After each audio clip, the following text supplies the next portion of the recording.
Members of the Council, ladies and gentlemen, please be upstanding for His Worshipful, the Mayor of Chorley, Councillor Tommy Gray.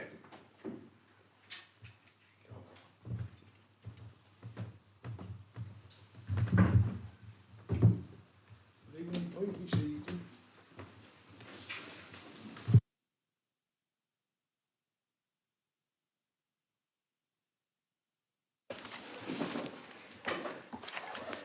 Right. Thank you for everyone attending this meeting. My name is Councillor Tommy Gray and I am the Mayor. Before we start the usual proceedings, I am sure you have been extremely saddened to learn of the death of Councillor Keith Hidden. We will now observe a minute's silence.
Right. Group leaders may wish to say a few words. Councillor Bradley. Can I defer to Councillor Collins, Mr. Mayor? No, it doesn't done here. Well, you can. It hasn't done here, but Councillor Collins can speak first if he wishes. Yeah. Thank you very much, Mr. Mayor, and thank you very much, Alistair.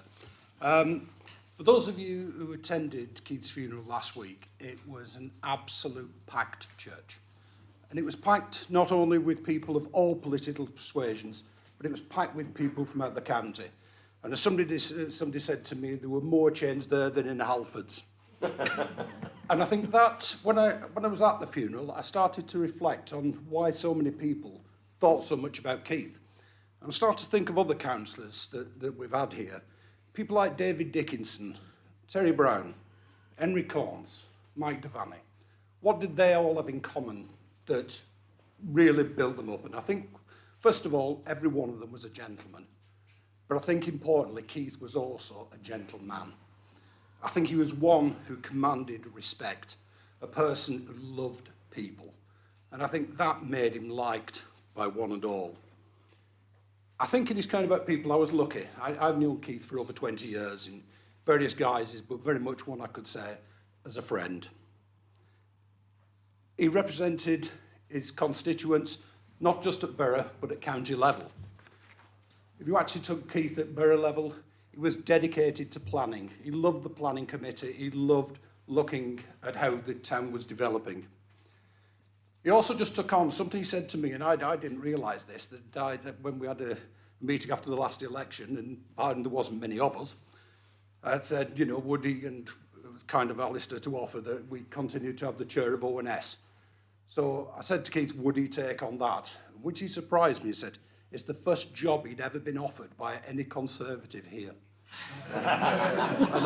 that sort of took my breath away somewhat, because, you know, the man that Keith was, I'm sure he commanded something there.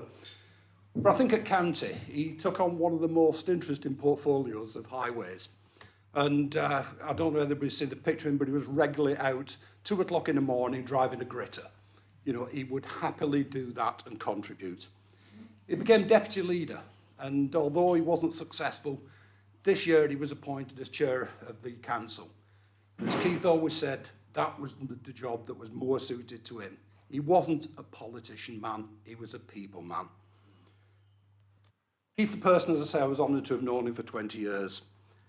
Many of the stories that you heard at the funeral were just true of the man. He went from just owning one vehicle, setting up a haulage company, And that one vehicle even grew to over 60 and even became a dinky toy. So that was how much the Idden Bram was known.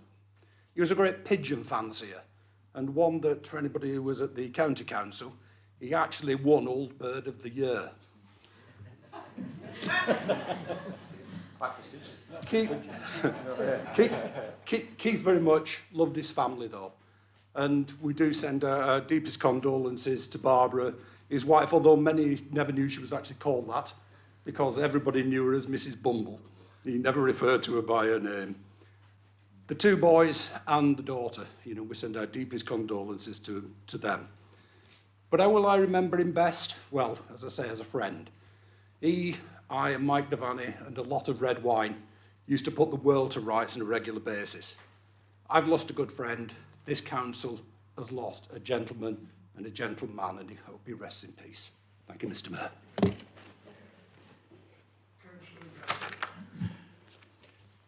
Thank you, Mr. Mayor, and I think it's only right that Alan said that first, because that echoes a lot of the thoughts of our own group over here. We were very shocked by the sudden death of Keith. I think not least Councillor Wilson, who'd been at the cathedral within the week before with Lindsay Oil, who also passes on his condolences. And he was his usual cheeky, irrepressible self there, as he was every time he was in this council chamber, anywhere else you met him. He was always Keith. He was always, that happy-go-lucky kind of approach to life, which came out very much within the funeral as well. When a vicar says you're a bit cheeky and cause mayhem at a carol service at Christmas, I think you are, on that list, aren't you? So I think definitely Keith, as we all know, was a gent. He sat there quite a lot of time. I looked across and Keith was always sat right on my eye line over there, nodding away, Mr. Mayor, nodding away to agree with everything I said.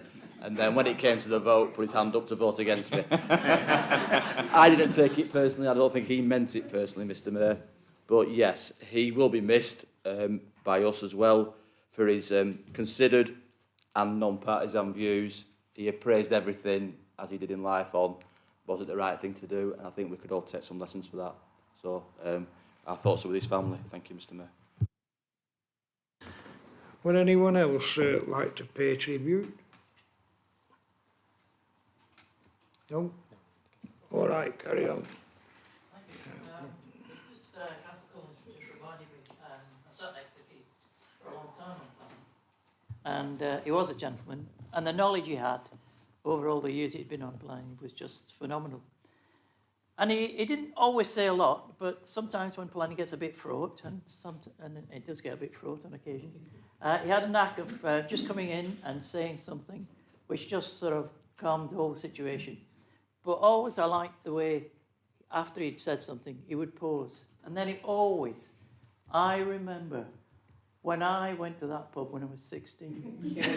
and he was always, there were many pubs, this last few years in planning that have been refurbished and knocked down. And he seemed to have been to them all. And so I will miss him. Yeah. Thank you. Thank you. Anyone else? Oh, Councillor Sutton. Thank you, Mr. Mayor. I'm pretty much considered the new boy on the block, but I've known Keith Idden for a considerable period of time. He was, as Alan's quite rightly pointed out, a gentleman. To me, he was also a mentor. We used to bounce off each other all the time with the jokes and stuff we used to come out, and he was the person that encouraged me to stand for office this time round for Chorley, and I'm pleased he did. He was, as has been pointed out, a pigeon fancier, and if anybody knows, I have classic cars, and I rang him one day, I said, Keith, your bird's just crapped on my car. And he went, how do you know it's my bird? I said, because it was laughing when it did it. That was the sort of banter I had with Keith Idden. He's going to be a massive loss to me, and I'm going to find his shoes big to fill. Thank you.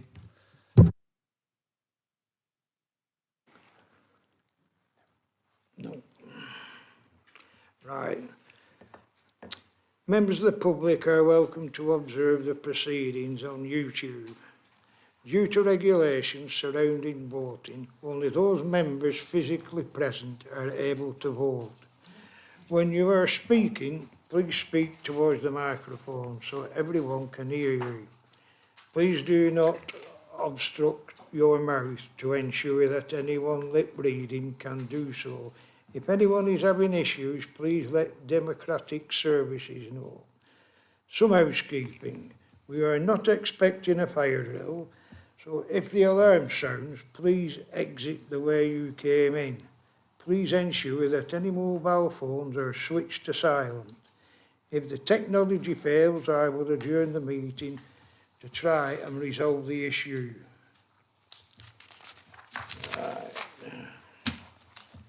Apologies for Councillor Deirdre Moss and Ajeen Singh. Okay.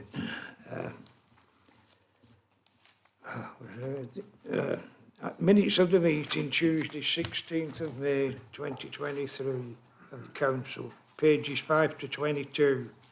This item is for decision. Are there any issues to raise on the accuracy of the minutes? Councillor Bradley, please can you present the minutes?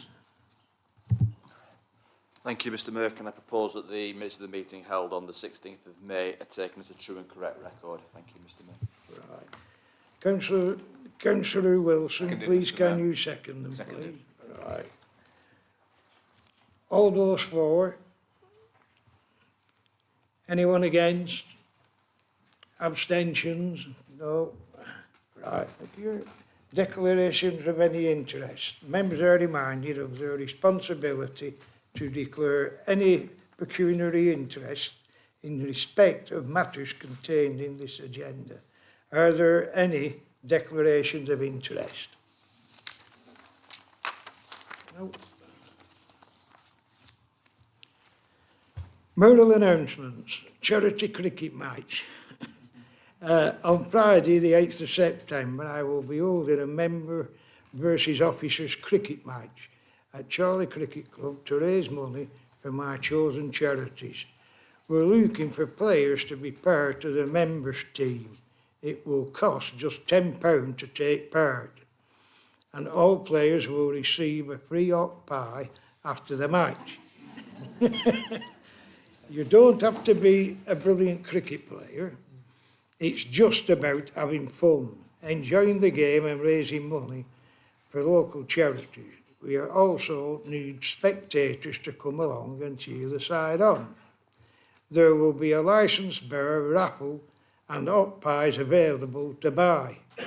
Arrival is from 5 p.m. with the match starting at 5:30 p.m.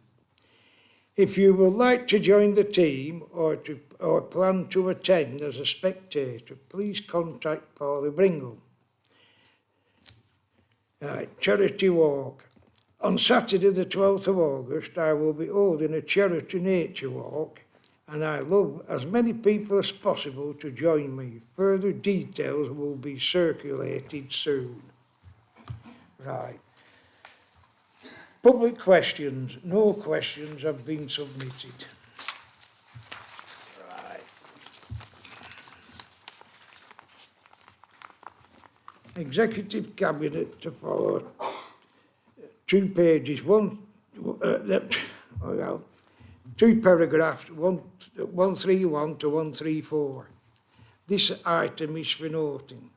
Councillor Bradley, please can you present the report of the Executive Cabinet meeting held on the 15th of June and 13th of July 2023. Thank you, Mr Mayor. I'd be delighted to present those two minutes of those meetings held on the 15th of June and the 13th of July. And before I sit down, I'd like to also support your request for players, as Paula appears to be a sporting director of the Mayor's cricket team and has delegated management to myself and Sarah Ashcroft, I think. I think we've currently got 8 players, Mr Mayor, volunteered. So if you haven't volunteered already, search inside your souls and see if you can put yourselves forward. We need at least 11 and ideally about 15, I think, given the the physical ability of a few of us. But, eh? There's a few silly points, yes, and all the rest of it. But yes, I urge you to sign up. If not for the hot pie, I'll be having my hot pie before the match, Mr. Mayor. But yes, the minutes of those two cabinet meetings are moved. Thank you. Councillor Wilson, please can you second the report? Seconded, Mr Mayor. I will now invite members for their comments and to ask any questions. No. Governors Committee, pages 23 to 26. This item is for noting. Councillor Platt, please can you present the general report of the Governors Committee held on 24th of June 2023. Thank you, Mr Mayor. Happy to present the general report of the Governance Committee held on that date. Right, thank you. Councillor Clifford, please can you second the report? I'd like to second the report, Mr Mayor. Thank you. I will now invite members for their comments and to ask any questions. No. All right. Committee appointments. This item is for decision. Councillor Collins, please can you introduce the item? Thank you, Mr Mayor. As I mentioned earlier, that I was able to offer Keith his first job from the Conservative side and rather sadly lost. It's left a vacancy. Could I propose that that vacancy is filled by Councillor Riggott? Right. Yeah. Yeah, Councillor Platt, please can you second the item? Thank you, Mr Mayor. I'll be absolutely delighted to second the proposal. All right, thank you.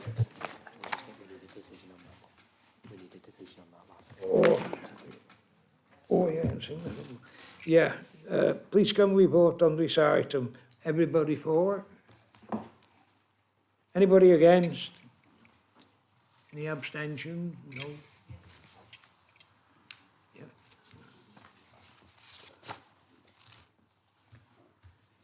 Right. Charlie Council Annual Performance Report 2022 to 23, pages 27 to 48. This item is for noting. Councillor Bradley, please can you present the report? I certainly can, Mr Mayor, and obviously this is our annual performance report for 2022-23, which is traditional that comes forward at this time of year. I think it's worth noting though, Mr Mayor, before we start, that this report says it was produced by the Chief Executive, which we all know is a lie, Mr Mayor. At the back it says who actually produced the report, which is a young man called Robert Langford, who's one of our graduate trainees, so hats off to Robert. But again, that's not also correct, because we all know this actually was produced by Vicky Willett's department, and we know that Vicky is moving on to pastures new. This is her last meeting, I think, and I think it's only fitting to pay tribute to Vicky and all the hard work she's done to prop up not only the Chief Executive currently, but the former Chief Executive, myself and Peter, and this whole council for many years. And it will be a loss to Chorley Council. Although as a Chorley Council taxpayer and resident, no doubt she will continue to take an interest in what we're all up to in this chamber. So a personal thanks to Vicky and also on behalf of this council. So to business, Mr Mayor, and the annual report. What this demonstrates, Mr Mayor, is about how we deliver against our priorities and our stated priorities that we set in our corporate strategy, which are obviously documented in paragraph 5, and those are, as we all know, about involving residents, helping make clean, safe and healthy communities, a strong local economy, and being ambitious to do more than the bog standard council does. And that we refreshed last year our full strategy, and therefore this report continues that progress that we have made as a council. And Mr Mayor, in the full report that's in the appendix attached to your report, but also in through paragraphs 12 to 15, it details how we look to involve residents in their communities and give equality of access for all. It documents some of the stuff we've been doing around events and the recovery from COVID, of getting people back out there and doing things in the community and taking active involvement. It documents the great stuff we've been doing around digital inclusion and around training and helping people get, back into the world after COVID. It helps document as well all the great work we've done around climate change now under the chairmanship of that committee of Councillor Clifford, and the fact we've actually planted all those 116,000 trees that we talked about for so many years. And it goes on about as well in the report about how we've made Astley Hall a better place to visit, to encourage people to get out there in our parks and open spaces and to help lead a better life and get out there and engage. It also, through paragraphs 16 to 18, Mr Mayor, documents what we're doing around the clean, safe and healthy communities. The recently opened Tatton Gardens extra care facility and the associated GP surgery, etc. I know many members are currently visiting Tatton and Primrose and Cotswold House. Is a major boon to that community and will continue to be for many years to come. Also, the work we've been doing around play areas, Milestone Meadow, Foxcourt, etc., is documented in paragraph 17. And again, some of the stuff we've done at Duxbury. I continually walk past the Adventure Golf at Duxbury and the area that's been done up there, looking for my lost golf balls alongside Councillor Lynch. And it is a major benefit to our community. If you want to go there, it's a great place to go and visit. And it's an addition to that whole area. And also the fact that our community has welcomed, as it says in paragraph 18, refugees from around the world, and we've purchased as a council properties for refugees to live in, and we are still doing that at this time because unfortunately the problems of the world, Mr Mayor, come to Chorley, and we can't be an island and stand above all that. Particularly, obviously, of my own portfolio, a strong local economy is vitally important, and that's documented in paragraphs 19 through to 22. We've had a fundamental refresh of our economic strategy post-COVID. So we've gone past that stage where we were just supporting businesses to get through the COVID world, but actually now actively engaging to promote business and to get businesses humming along here in Chorley. A lot of the work now, Strawberry Meadows, which is just about full, Strawberry Fields, which has been full for a while. Town centre is thriving, particularly when compared with neighbouring areas, and there is a report later on in the agenda around yet more tenancies in our town centre. And then the final part, Mr Mayor, which is in paragraphs 23 through to 25, is around that ambition to do more.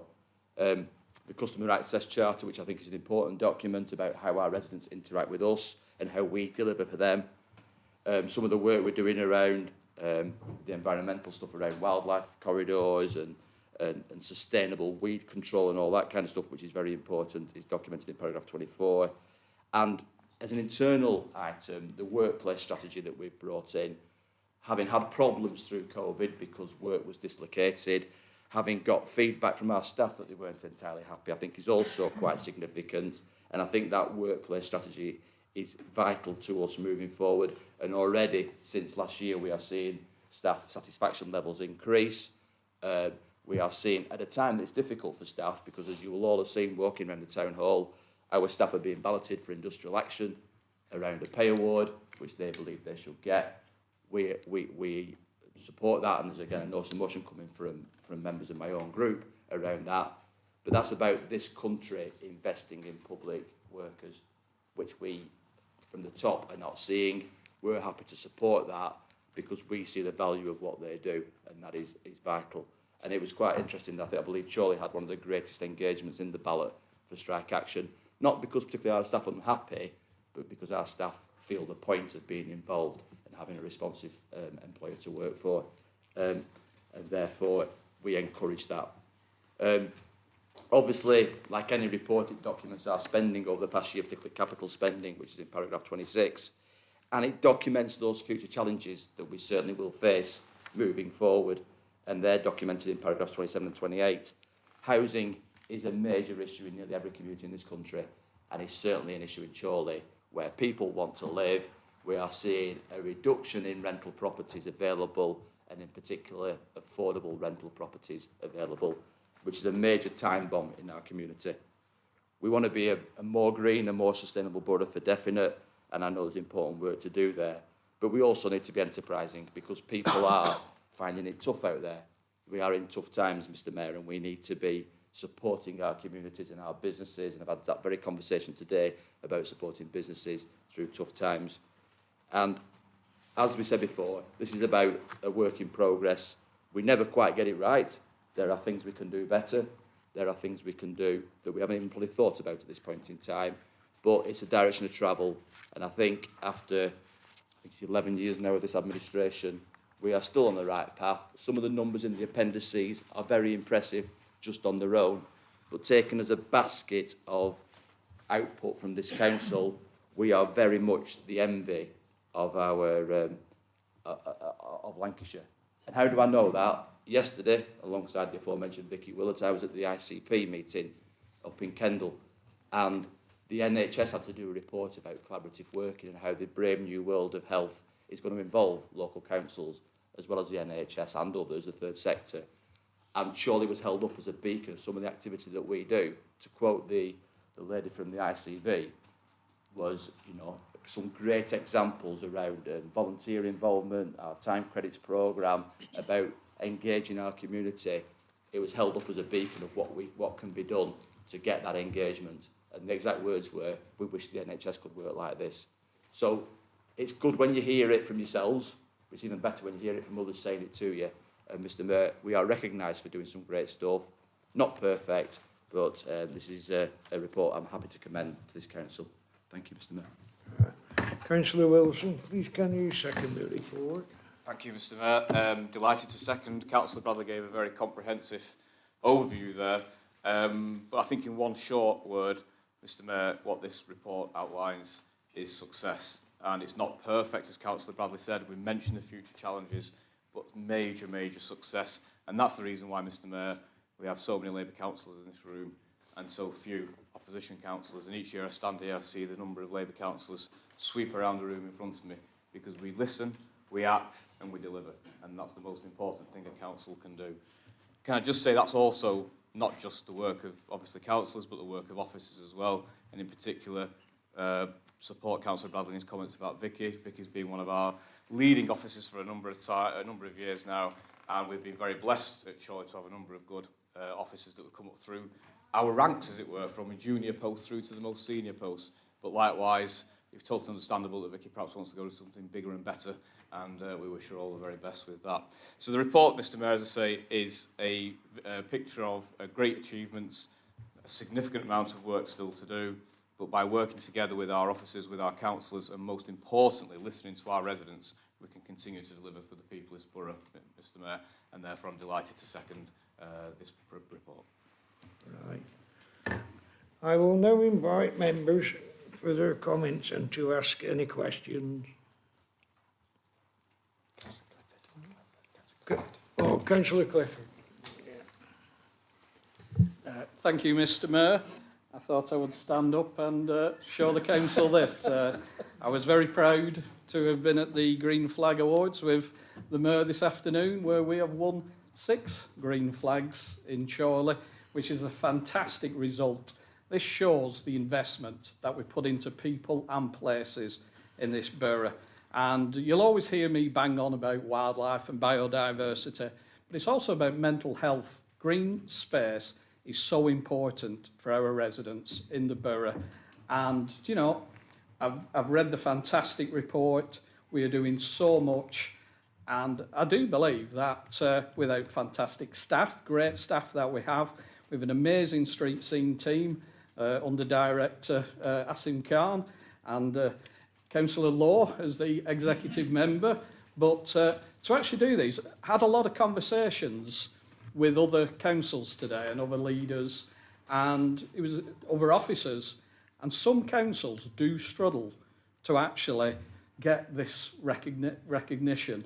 And actually, if it wasn't for the forethought and sensible thinking and stewardship from Councillor Bradley and the deputy leader, we would not be able to do this. And I did forget Peter Wilson's name there just for a split second. You're spotted. But no, I'd say for all the staff, everybody that's been involved, the administration, I actually think with 6 green flags, a round of applause is needed for them. Thank you.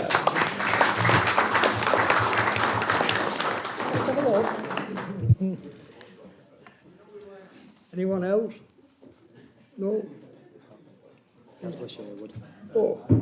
Councillor Sherwood. Yeah. Mr Mayor, when I moved to Chorley many years ago, my late mother-in-law said to me, we were under a different administration then, I must add, you don't want to move to Chorley. You need to get to Leyland, that's a better place. How the tables have turned, Mr Mayor, because Chorley is the place to live, and our residents, when we talk to them, back us up on that. Thank you, Mr Mayor. Right. Anyone else? No? Right. We are now at the end of the discussion on this item. Please can we note the report?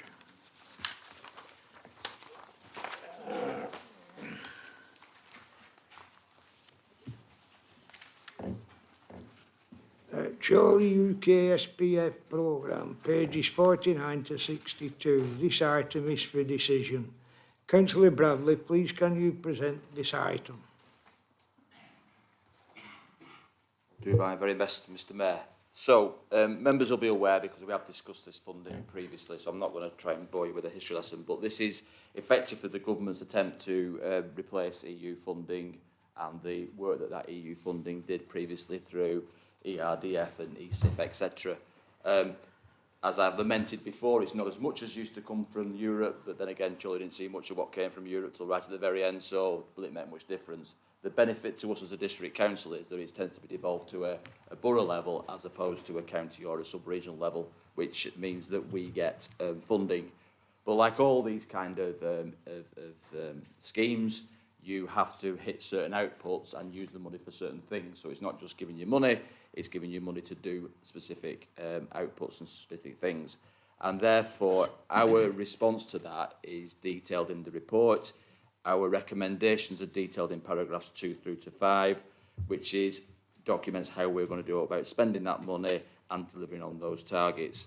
And in sort of principle, what we're looking to do is to support and enhance a lot of the work that we've done previously, alongside that European investment on a sub-regional footing, and it documents in paragraph 14 the 3 priorities, which very fortunately align to the strategic priorities we have as a council that are detailed in the last report around communities in place, around supporting local businesses and around people and skills.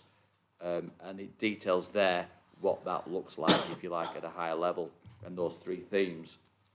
We also, alongside the investment in the UK SPF funding, which totals over, as it says on the £4 million in total over 3 years, it also, we've been in receipt of £400,000 of rural prosperity funding, again, which is in addition to the UK SPF, and we're looking to focus on our rural communities, working alongside Lancashire County Council's departments who have previously delivered some of that funding to rural businesses, many of which are thriving in Chorley at this moment.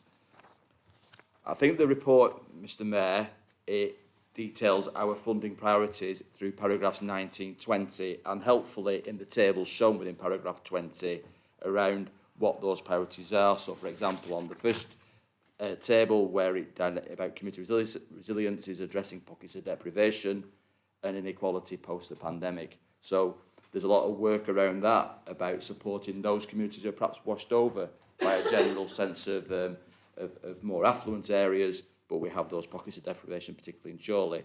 And it also details, Mr Mayor, about improving access to services, both in our urban and rural communities, and that's very important.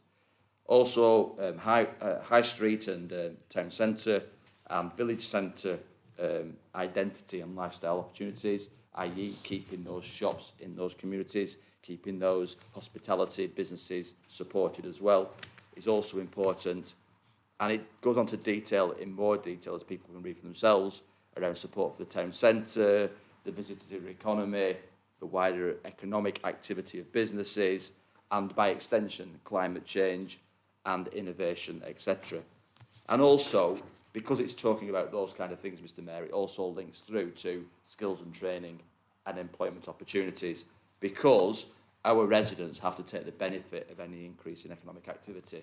Otherwise, we're merely producing jobs for others to come in and do, to commute into Chorley. What we really need to do is link those jobs to people in our own borough who are economically inactive. Paragraph 24, Mr Mayor details the allocated funding for each year, which is slightly different by the different streams, but overall it's a 3-year programme which will build on each year to deliver some of the outputs, because some of the outputs we can achieve in year 1, some we won't achieve till year 2 or year 3. And it also details, Mr Mayor, in paragraphs 29 through to 32, the ability to work in partnership. So it details that through the Chorley and South Ribble partnership, because despite Councillor Sherwood dissing Leyland, we are now one big happy family with South Ribble. We are looking to extend through the partnership funding for specific projects and businesses through a joint operation with South Ribble, which will give us more bang for our buck and will allow a certain amount of extension from just what we think is important to what our partners think are important, whether that's the NHS or the voluntary sector, etc. And we think that's very important as well.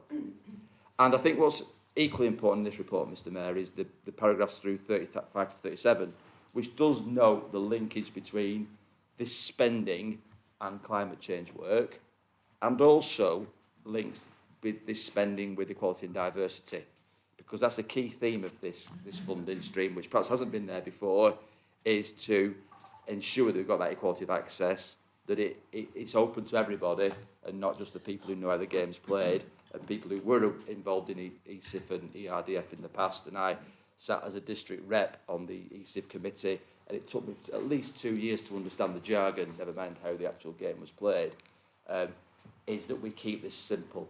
The simpler we make this, the more buy-in we'll get from our communities and every part of our communities, because the risk is that you're just providing that support and that funding for a very small niche, and we need to make sure it's extended as widely as possible.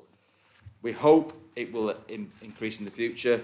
Who knows where we'll be in 2 or 3 years' time with national elections, etc. But we think this is a robust plan. We think this is a robust way of keeping the government happy that we're spending things in the right way. The outputs, we hope, will be deliverable, achievable and sustainable, and therefore we've looked at what others are doing in the county. We are taking very much a pragmatic and a grown-up approach to this, and I think that's the way to do this, as opposed to splurging on things that you might want but won't be there for the long term.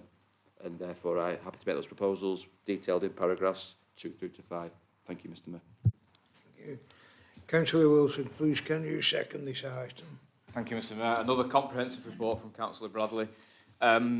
Again, I think the key thing to this report is that word that Councillor Bradley used, which is sustainable, using the money wisely to invest. And the great thing is, because of the work we've already done in a number of these areas, we can do that by enhancing and extending some of the services we're providing. So it's an exciting opportunity. As Councillor Bradley said, it does come with some of the backdrop of where money's been taken away in one hand, given in another, but the point is, it's there, let's use it, and let's use it for the benefit of our residents. Thank you, Mr Mayor. Can I invite members to make any comments? Councillor Cullen. Thank you very much, Mr Mayor, and very much I welcome this government funding coming into Chorley, both funds, and very much welcome the approach that you're taking to this. Hoping as well that we're going to see a wider spend than outside the town centre. But could I just make one comment that just amused me when I was reading the report, and I think it just partly has got to be the sheer barefaced cheek of this element. It's on page 55, and it's to do with the REPF delivery. So we've got a fund given by government to be used in the rural areas, which is going to be run by the county council, and the business engagement team will promote the schemes of the Chorley Council Initiative. Oh well. Anyone else?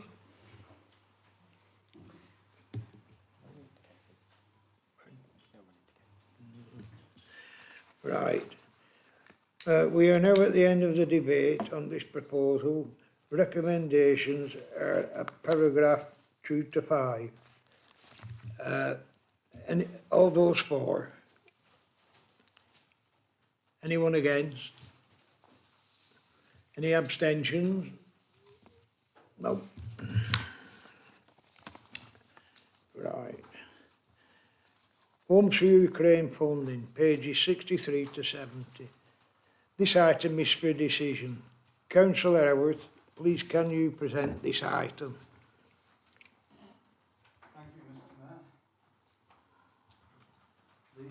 The paper in front of you provides an update on the allocation of funds totalling £476,000 for the Homes for Ukraine refugee programme.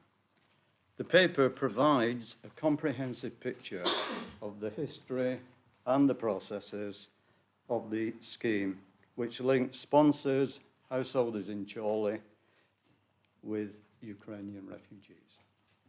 The right to live and work in the UK is obtained in the country of origin or close to it.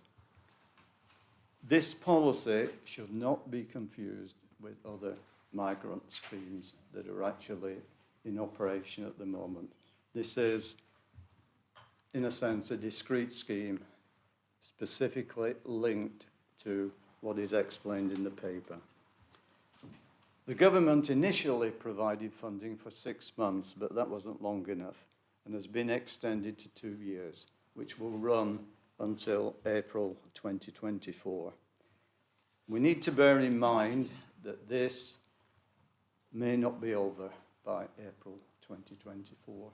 So with some trepidation, we may have to expect another paper of this nature coming out around the end of the year.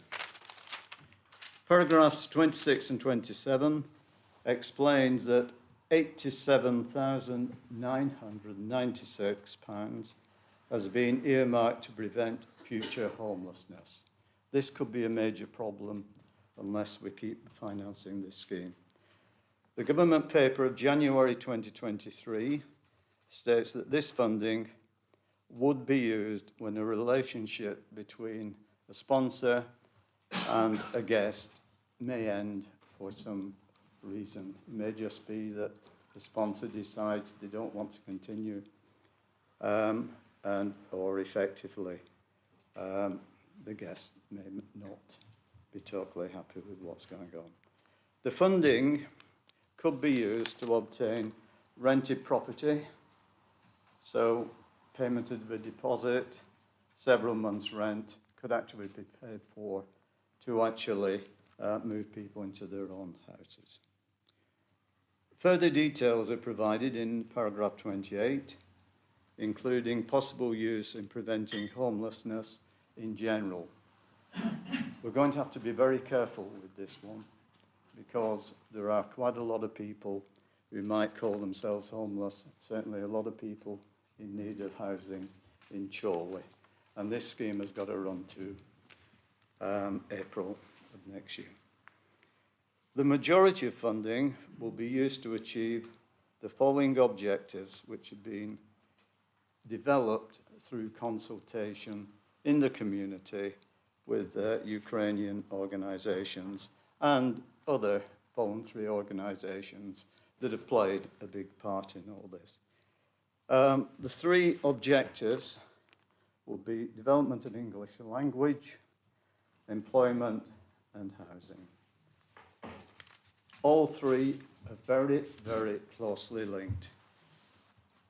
To obtain housing, there's a need for income. There's a need for employment.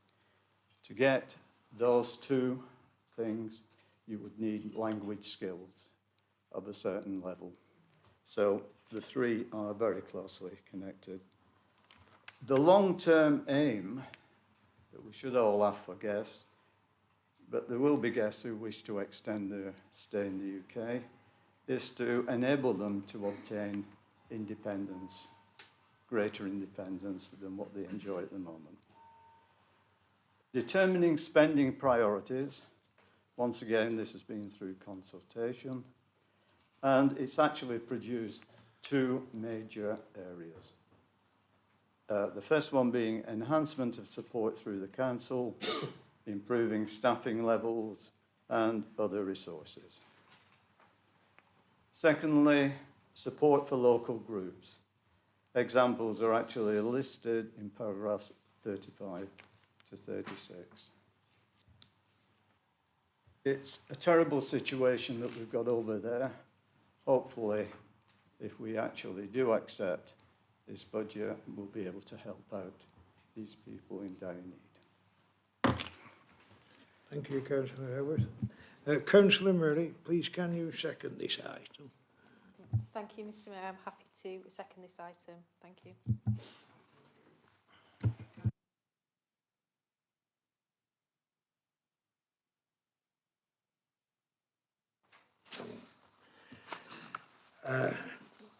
We are now at the end of the debate. This proposal, recommendations are at paragraph 3 to 5. All those for? Any against? Any abstentions? No. Right.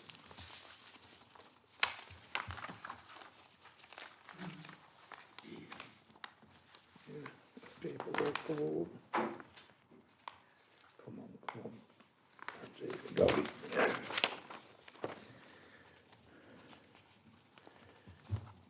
Questions asked under Council Procedure Rule 8. No questions have been received. To consider the notion of motion given in accordance with Council Procedure Rule 10, pages 113 to 118. This item is for decision. There are two notices of motion. Firstly, relating to the local government pay. Councillor Towers, please can you present your notice of motion? Thank you, Mr Mayor. Now, I won't go through the motion line by line, so hopefully you've all received it and read it.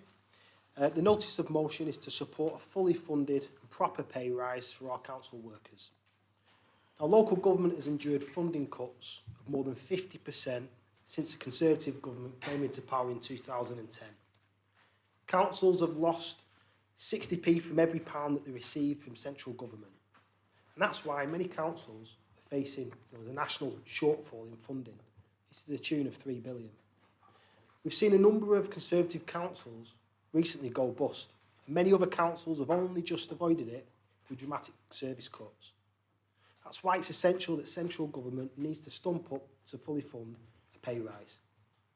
Since 2010, a majority of local government workers have endured a 25% real terms pay cut. Many have to make that impossible choice between eating, between clothing, or paying their rent or mortgage. And many workers are having to visit food banks just to get by. I spoke to a number of our council workers across South in Chorley. They love working for the council, but the erosion of their pay is driving many out.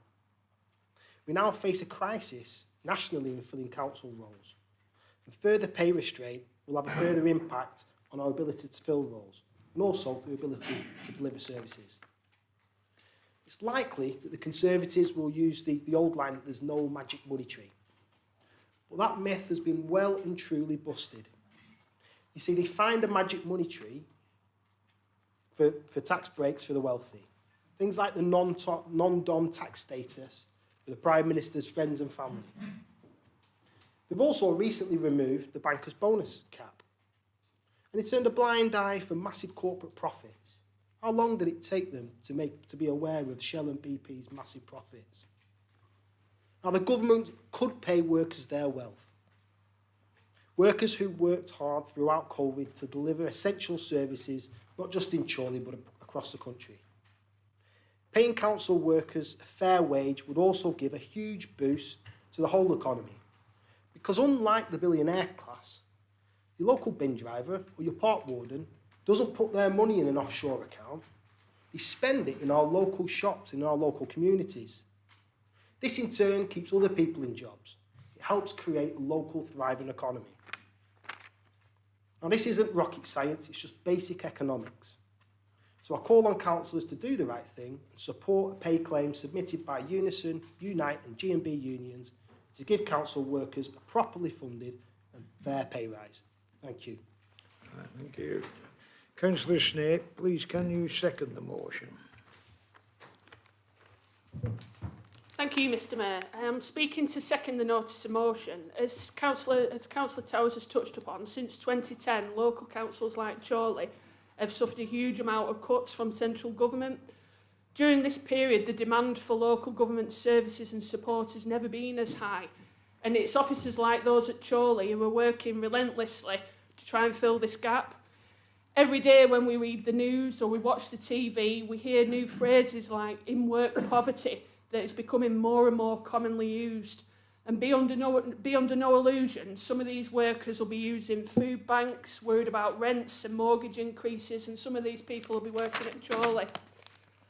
Mr Mayor, now more than ever, it's time to give local government workers a proper, fully funded, real terms pay rise, and I second this notice of motion. Thank you. Thank you. Can I invite members to make any comments? Oh, Councillor Moronel. Thank you, Mr Mayor. I'd like to second this motion that's been brought by my colleague, Ryan Towers. All of us here wouldn't be able to do what we do as councillors without the local government staff and officers that support us. And I think we need to send a resounding message to all frontline workers who work in local government that we stand shoulder to shoulder with them.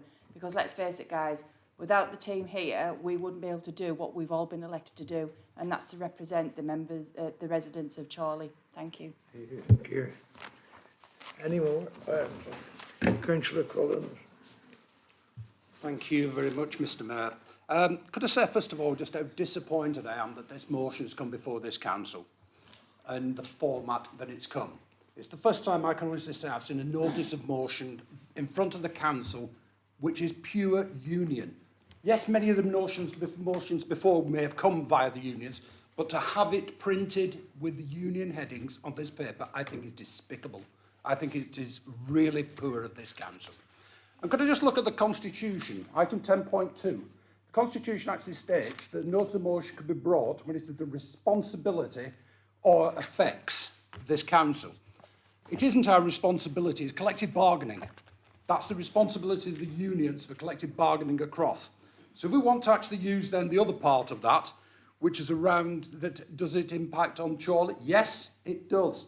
But this notice of motion does not do that. And one thing I would ask the question, I'm not going to go on about bankers' bonuses. I'm not going to refer to, it's no point having an economics because this could go on all night. We've got a scenario whereby, could I ask a question? If this motion isn't supported by the government, and I suspect it wouldn't be, so you can write to the Prime Minister, but then comes back, would you fund that pay rise in full? And I think the answer is no, because we couldn't afford it. And equally as well, you have to ask the question, can government, it's not about a magic money tree, it's about pure economics. And I just think this motion is not supported by us. I do support one element of it, and that's the last part which says, for people to join a trade union. I was a trade union member myself, the Banking Insurance Finance Union and several others. And I would support that, but we can't support this motion on the basis that it's submitted to this council. Thank you. Councillor Riggett. Thank you, Mr Mayor. I just wanted to briefly add a comment regarding the first sentence of the second paragraph on page 114. And I just wondered if that was perhaps an appropriate thing for this. Well, that's not. I've never heard the council describe any of its transformation or reorganisations in those ways. I would accept the first part of it. I think Chorley Council is a good employer. Everything I've heard and says that is the case. But I've never seen any of the proposals that have come forward here that say we've been forced to reduce staff numbers to balance the books. So if that's the way we're describing it, when those proposals come forward in future, we should be clear about that. And if that's not the case, I suspect that could be either removed from this motion or worded more appropriately. Thank you. Thank you. Any more comments? Right, Councillor Dabney. Right. Councillor Williamson. Some people may not think this is appropriate, but recently we had the Tolpuddle Martyrs event, and then they couldn't afford it, and now we can't afford it. You tell me what's changed. Anyone else? Councillor Derbyshire.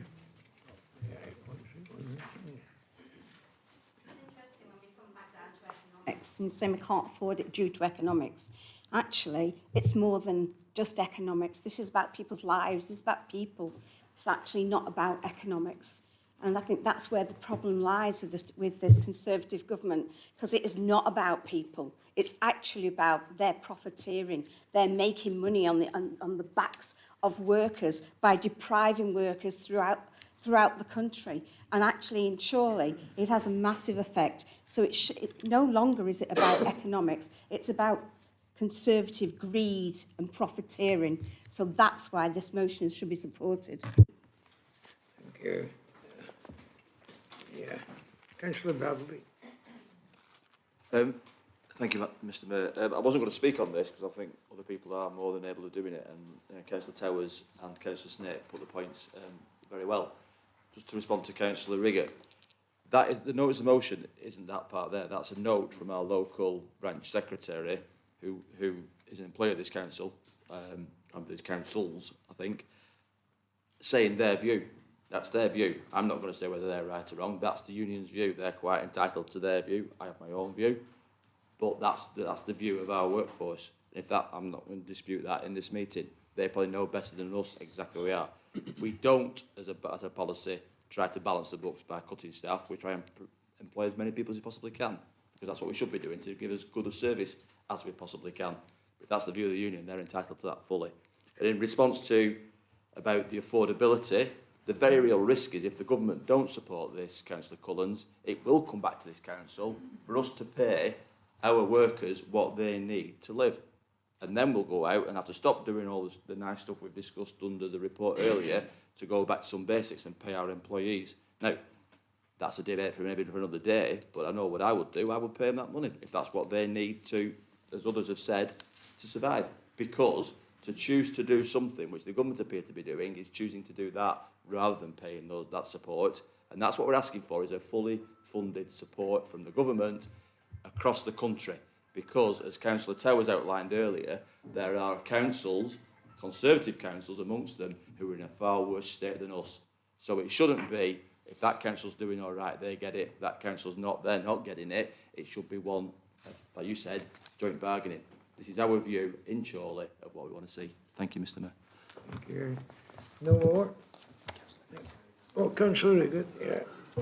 Thank you, Mr Mayor. So just for clarification, if Council chooses to support this motion, it's not actually endorsing those statements there. Is that correct? Because I was under the impression that if that's presented as part of the motion, by passing the motion, the recommendations, you're noting, endorsing, and you're agreeing to those statements, or not. So it might be useful, Mr Mayor, going forward, that if all the bits were presented were the things we were noting and endorsing, and the bits that were somebody's view were spoken to rather than documented, because I think to the average person reading it, it would look like we are endorsing that text is part of the motion, in my view. Thank you. Yeah. Is what? Oh, Councillor Beaver. Thank you, Mr Mayor. If one of the main objections is that it's got a union logo on the top, let's take the logo out. This is a proposal from the council. So if people might think we're just puppets by the trade unions, we've listened to them and we're taking their point forward on behalf of their employees. So I'm happy to take away anything to do with the unions and put the council logo on there. Thank you. Okay. Anybody else? Oh, Councillor There's an interesting point around having union logos on there. So the union isn't a mythology or something that's outside of the council workers. What the union is actually council workers. It's a democratic process within the union structure, and it's local elected positions, like the person, like Leslie, the branch secretary there. She's a council worker. She's elected from the members within that branch that work for the council. So it's not an outside body, this. These are our workers that work in the council that have put this forward. And that's why it's something that I feel like should be in this motion and should be accountable within this motion. Anybody else? No? Yeah, no, that is the end of the debate. All those for? All those against? Any abstentions? No. Right.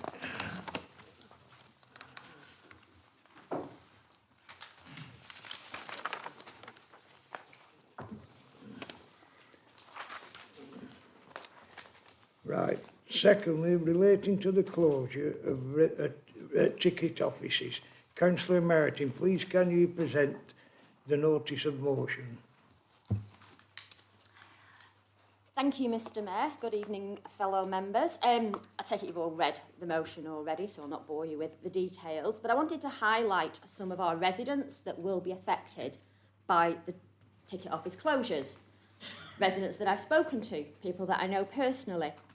So I'll start with our wheelchair users. Councillor Williamson's husband, who came to see us yesterday, Barry, who's also a parish councillor at Exton. He won't be able to access the train without an attendant present. He won't even be able to buy a ticket because the vending machines don't issue wheelchair tickets.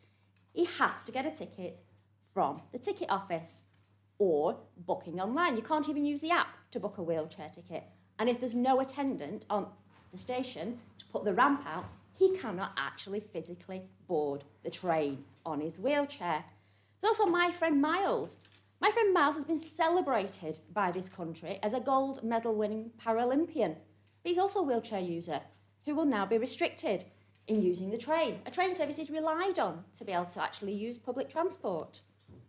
There's also the elderly people. Now, as much as we celebrate people using technology, moving forward and having smartphones and apps, I'd like to talk to you about my 90-year-old aunt. She's actually my great aunt, but she said it makes her feel old if I called her my aunt, my great aunt.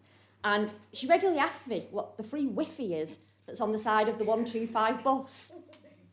She asks me, can I just tap that man on my phone to get something delivered to her? She means Amazon. She doesn't understand that you can book things online. I've never gone into the internet with her. I dread to think where the conversation would go. But at 90 years old, she's still very mobile and she uses public transport. She relies on public transport to get about. I dread to think where she'd end up if she was using the ticket vending machine. She'd just press the buttons and any old ticket would pop out. I don't even know what she'd end up paying for it because she wouldn't realise what she's paying for it because since her cataracts hasn't been done yet, she is not the best sighted either. And then there's people who don't have physical disabilities but hidden disabilities. People with neurodivergent conditions, like my own daughter who is autistic, and several other autistic residents that have contacted me to say they would panic if they got to the train station. They couldn't use the app, because the app goes down quite a lot, by the way. We have it as a regular occurrence. The ticket machines go down. There's no attendant to buy a ticket off. And if you get on the train without a ticket, you could get a £100 fine. How's that fair? That's not fair, but that's what will happen. And for a person with a neurodivergent condition, that will send them into a meltdown, into anxiety, into panic, and they will not access the train. The only reason my daughter has independence to travel on her own is by using the train, because it takes her from point A to point B, and there's nothing in between. Without that, she wouldn't be able to leave the house. She wouldn't be able to attend her job. There's also other issues about how many people actually use the ticket office, because the government will tell you nobody uses them anymore. It's a myth. We know that's not true, because on average, 200 people a day are using the ticket office at Chorley, and 110 at Buckshaw. Again, more people that will be excluded from using the rail networks. And then there's the cost of tickets, because we all know if you split your tickets, it's cheaper, but you need to ask the nice person at the ticket office to do it for you. The machine's not going to do that. It's going to charge you a ridiculous amount of money just to get to Manchester or wherever. So there's actually the equality here, the equality of the opportunity of people being able to use our public transport services that are supposed to be for all. And yet, by this, we are going to exclude 30% of rail users in Chorley that will always buy their ticket from a machine. How can we exclude 30% of our residents from using public transport? Again, public transport. So therefore, I ask this council leader, to write to Northern Rail and the Secretary of State for Transport and oppose the ticket office closures within our borough and strongly oppose it. Let's not let our residents down. And I would also ask all councillors here tonight to go back to their wards this evening and raise their concerns with their residents and let their residents know how they will be impacted by this, and ask them to also issue their concerns through the consultation period. And I will post that online later for you to all share the link. Thank you very much, Mr Mayor. Thank you, Councillor Martin. Councillor Ainsworth, please can you second the motion? Thank you, Mr Mayor. I'm delighted to second the motion put forward by Councillor Martin this evening regarding the proposed closure of ticket offices within Chorley Borough. As a town centre councillor and as a fellow rail commuter, I am extremely concerned about the fact that Chorley Ticket Office is on the list of proposed closures and what impact the closure would have on Chorley residents. Councillor Martin has already touched on some valid points in her thorough notice of motion, so I thought, as an office worker who commutes by rail every day, I would touch upon some of the what-ifs. What if you don't use the rail often and need some assistance? Currently, there's a member of staff who's available to tell you what price, journey, times of trains quicker than using a machine. Commuters don't travel to either Blackpool or Manchester. I've heard on numerous occasions people buy tickets for Blackburn, Clitheroe, Barrow, and even London. What if you are disabled, elderly, don't have the app, or are not the best with technology? There won't be anyone around to assist you. This would deeply have an impact upon people who need some additional assistance from using the rail service. And at a time we need to encourage more people to commute by rail, the closure of the ticket office would discourage this. In 2019, after lobbying for a number of years by the council, as well as the local MP, Chorley train station was included in part of the Access for All programme £300 million fund from the government for disability adaptations to be made to Chorley train station. This work is currently in place at the moment with the impending installation of lifts. By closing the ticket office, this would take away another vital service needed for people who need additional assistance. As to the myth about people not using ticket offices anymore, as a fellow commuter, there are up to 20 people at times waiting for a train to either Manchester or Preston. And this is at 6:30 in the morning. Office workers heading back into the office, and we are seeing again a rise slowly back to pre-pandemic levels. If ticket offices in the Chorley Borough were to close, then it would make travelling via rail more chaotic for commuters and reduce the quality to access. Queues would become busier to get tickets, as well as anxiety kicking in to make sure you don't miss your connection. I would strongly encourage members to support this notice of motion this evening and for members to raise their concerns regarding how much of an impact the closure of the ticket offices would have on their residents. Thank you. Thank you, Councillor Ainsworth. Can I invite members to make any comments?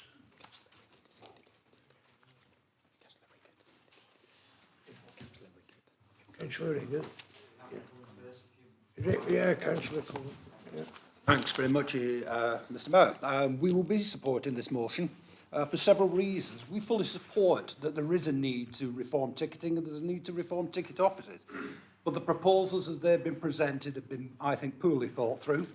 They need to go back to the drawing board and very much look around several areas, especially, and they've been raised tonight, safety, accessibility, effect on passengers, assistance, etc. So we're more than happy to fully support this motion. It's an ill-thought-through idea. Thank you, Councillor Cullen. Anyone else? Councillor Riggett. Thank you, Mr Mayor. Councillor Martin may have been surprised to find that our views are probably similar, probably pretty close on this, but again, you know, that's not necessarily what Facebook is telling you, but then we've all in the last few days, you know, Facebook isn't always true. Maybe it's just your interpretation of it.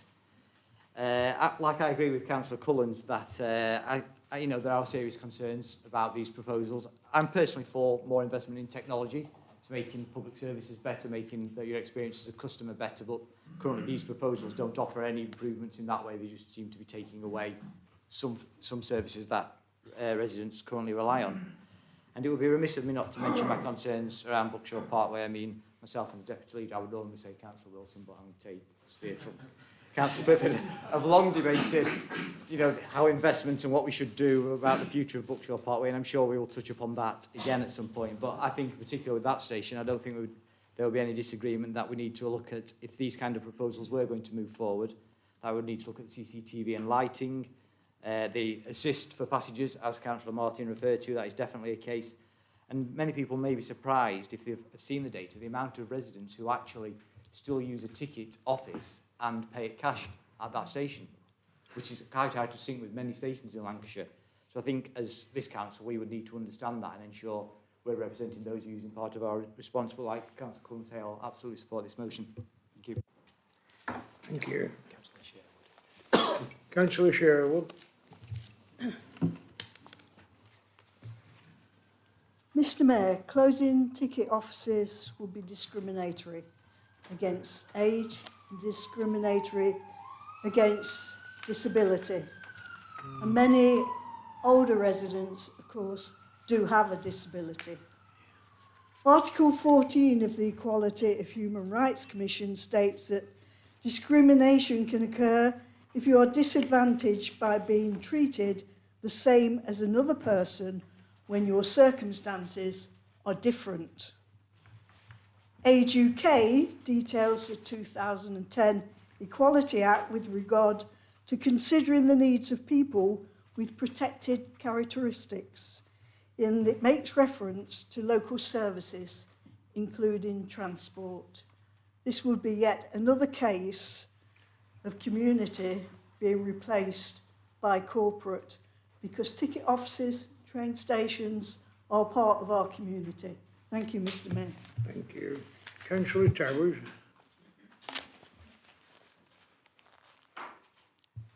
It's part of a wider problem and a wider issue.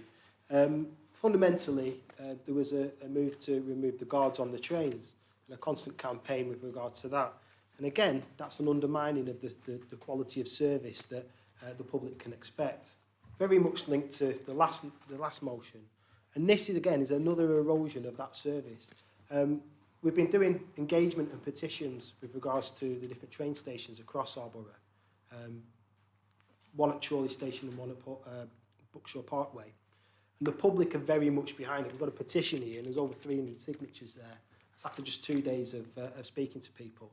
So it's something that our residents are keenly feeling at the moment. And it's something that they really want to defend. So again, I'd be very much supportive of this and hopefully all the rest of the councils will as well. Thank you, Councillor Towers. Councillor Snape. Yeah. It would be remiss of us not to mention the impact on Adlington as well. I know that the residents that we've spoken to over the last week or so are absolutely appalled by the proposals. Not only by this, but it's a constant long line of cuts and erosion and running down the service at Adlington. And also as well, I think Councillor Martin brought to our attention that the consultation proposals for Adlington actually differ. On all the posters and things, it says we'll get 2 hours provision a day, Monday to Saturday. But on the supplementary documentation, it says we'll get nothing. So I think that needs bottoming as well. I know I've asked the county council if they can clarify that, but if you can add that to your response, that would be really helpful. Thank you. Thank you, Councillor Snape. Anyone else? Oh, Councillor Lynch. Thank you, Mr. Chair. Mr. Mayor, sorry. It's just worth pointing out that when I was a councillor for the former Astley and Buckshaw ward, I campaigned long and hard for access to Buckshaw Parkway for those residents on the wrong side of the track that had that extra mile walk to get to the ticket office. Having written to the provider, the rail provider, they saw the value of the ticket office because their response was, we need people to go through the ticket office because we are concerned of the loss of income by people walking onto trains, not paying and things like that. So at that time, those ticket offices were valuable. I wonder what the change is. Is it government pressure? Is it profits? Or is it people who want more money? More. Let's start looking after the little guy and not the one at the top. Thank you, Councillor Lynch. Did you have your hand up, Councillor Mullinex? No? Oh, I thought you had. Anyone else? No? Right. We are now at the end of the debate on this proposal. All those for? Anyone against? Any abstentions? No, thank you. Exclusion of public and press. This item is for decision. Councillor Bradley, please can you propose the exclusions? Can I propose that we exclude the public and press so we can consider the items in part 2? Thank you, Mr Mayor. Thank you. Could you please second Seconded. it, Councillor Wilson? Thank you. All those for? Against? Abstentions? Yeah, see it out.